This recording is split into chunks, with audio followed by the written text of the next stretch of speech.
JonTron.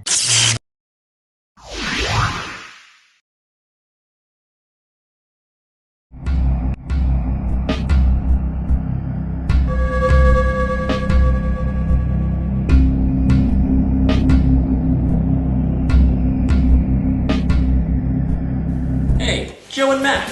I remember this.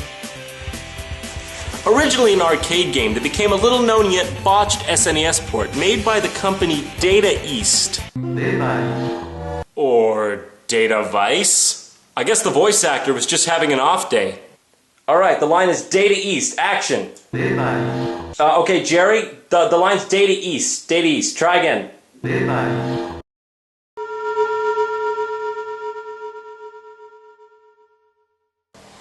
I feel somewhat compelled to revisit this game. Let's dive in, shall we?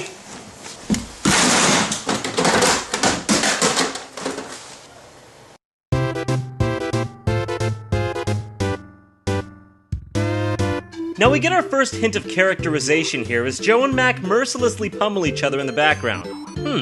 You can choose from 1, 2, or 2-player super, but super mode is hardly as advertised. It just makes it so you can beat your partner and stand on his head? Real super. Let's just go with 1 player, shall we? John, can I play too? Oh, Jacques, you can't play. You don't have hands!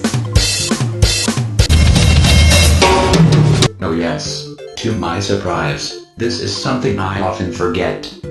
I've always rather liked this game, but I have to say, it's one of those games, you know the kind?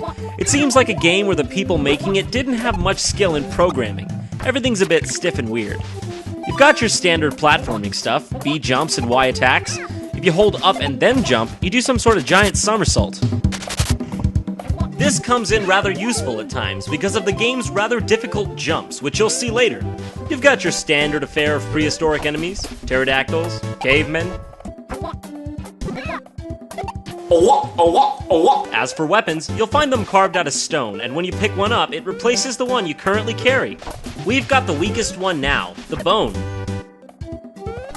That looks like a... Yeah, that appears to be a, Oh yeah, that's a dinosaur. Seems like he took a bit too much Ambien. Turns out that guy's actually the first boss. Pretty cool stuff. It's weird, with the bosses in this game, your attacks don't even make them flinch until they reach some sort of pain orgasm. Look at these asinine jumps. That's the main problem I have with this game. It doesn't have that fluid Mario feel to it. It's got that stilted Castlevania feel. I think that ruins a lot of games that could have potentially been good, you know what I mean? It's not really even based off skill, it's just like, oh, you messed up? Haha, you lose a life! Not to mention, the continues are limited and the lives are scarce, so you need every last life you can get to beat the game. Well, who's this? I'm starving! I swear, when this boss gets hurt, he yells pear. What's cool about Joe and Mac is that most of the game is centered around bosses. In fact, most levels are just a short stride that lead to a unique and fun boss battle. It's a nice departure from the standard formula that pays off in a lot of ways. One notable battle isn't even a boss at all, it's just a bunch of fish that make up one entire entity. Another nice thing is the variety in levels. Each one has its own art style, which enhances the overall feeling of diversity in the game. This is a pretty cool level, very atmospheric, and I like the music. This right here is pretty much the best weapon in the game, the wheel, but I like to think of it as a donut. When you have this thing, that's not the real enemy. That is. It'll replace your current weapon, like I said. And these bone clubs are everywhere for some reason. Gotta weave through... Oh! Here's another example of a unique boss. Oh yeah, get some! Whoa, his tusk fell off? What, his trunk fell off? Oh, that's horrible! Great, you've done it. You've gored an innocent animal.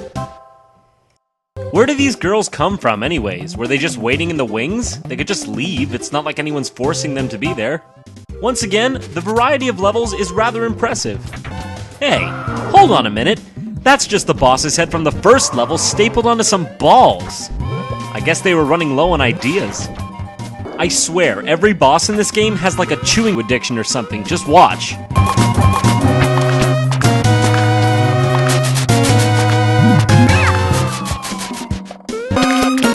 You know what's always a great thing to add into your game? Undodgeable attacks.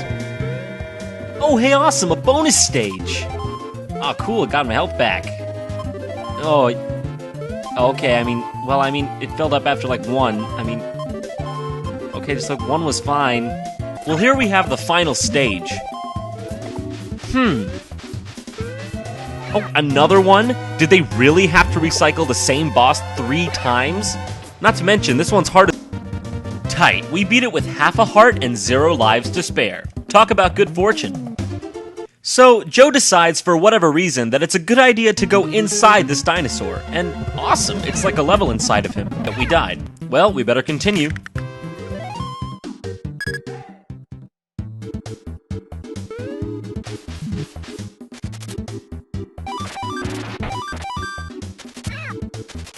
Oh, wonderful. You don't get a midpoint save. You gotta do the whole thing in one run.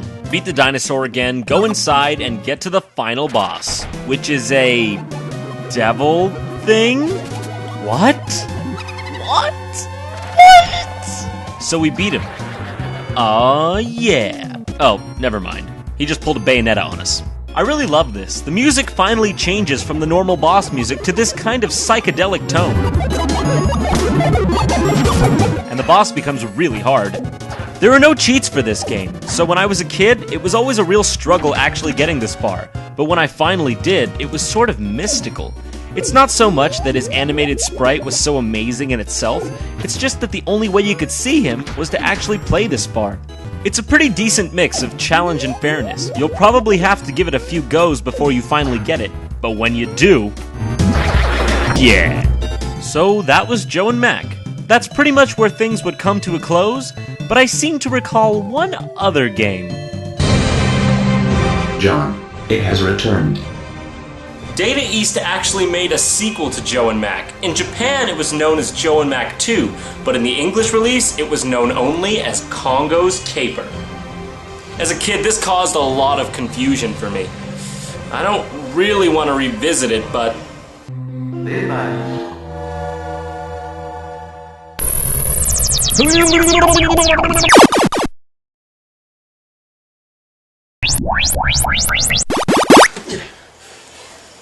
John, how did we escape? I just left. That seems too easy. I just left. Congo's Caper. You're apparently a monkey when 2 red balls fall from the sky and turn you into monkey people? Pulitzer worthy. Well, here you have it, ladies and gentlemen. Joe and Mac 2?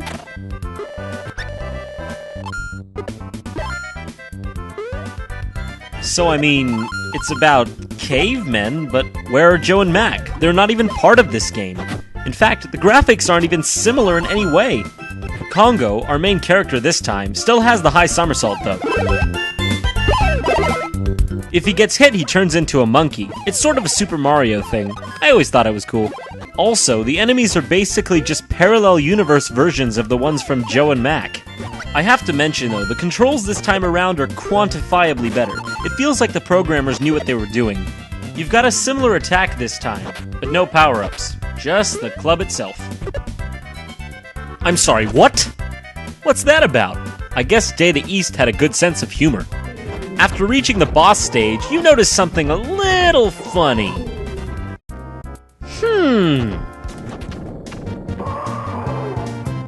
It's like the exact same boss! What is this game? Why does it exist? If you get 3 of those red gems like we saw in the beginning, you turn into a... Flaming Congo? He can now take 3 extra hits before becoming a monkey and jump high. After beating this familiar-faced boss, Congo goes inside of him. What? Why? Again? Was Joe and Mac just the pinnacle of ideas for them? They couldn't think of anything new? Data East, a company of cavemen, dinosaur bosses, dinosaur insides, and neck balls. Look at this boss. I think it's a girl. It's even similar to the last boss of Joe and Mac, but not nearly as cool. You club her a few times and beat the first world. Who are these guys, the Nerd Brigade? To the comic book store! As it turns out, those unintimidating fellows are the bosses for the next 4 levels, which you can pick in your own order. Fire World, Water World, Spooky World, Japan World. What is it with Japanese games and having Japan-themed levels? American games don't have America-themed levels. Although that would probably be pretty cool. I have no idea what to think of it. None. Why did they make it? Did they think no one would notice how weirdly similar it was? And also, in Japan, why was it called Joe and Mac 2 if it has nothing to do with Joe and Mac? John C. Stennis.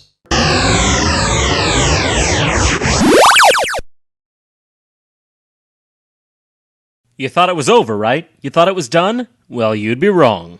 Ironically, there is a Joe and Mac 2. It's called Joe and Mac 3, Lost in the Tropics. It's nonsense. Utter nonsense. That's like making Home Alone, and then making its sequel, Honey, I Shrunk the Kids, but calling it Home Alone 2. They're both family movies, so it shouldn't matter, right? Then making the real Home Alone 2, but calling it Home Alone 3. Lost in the Tropics. Where's the sense in that? It's notable that this game is far better than either of its predecessors in the technical area, but overall, it's just not as charming. This time around, the jumping is spot on, the awkward high somersault is gone, and the enemies actually respond to getting hit. It's got more of an adventure game style, and doesn't have a level select, just areas. Also, this time the donuts aren't weapons, they serve as a type of currency. There's not much more to be said about this game, except that an arcade sequel called Joe and Mac Returns was made. And also, there's an HD remake coming up for the Xbox Live Arcade, PSN, and PC soon. Yeah, I mean, that's pretty much it. Oh, you just left too? Yeah, I just left.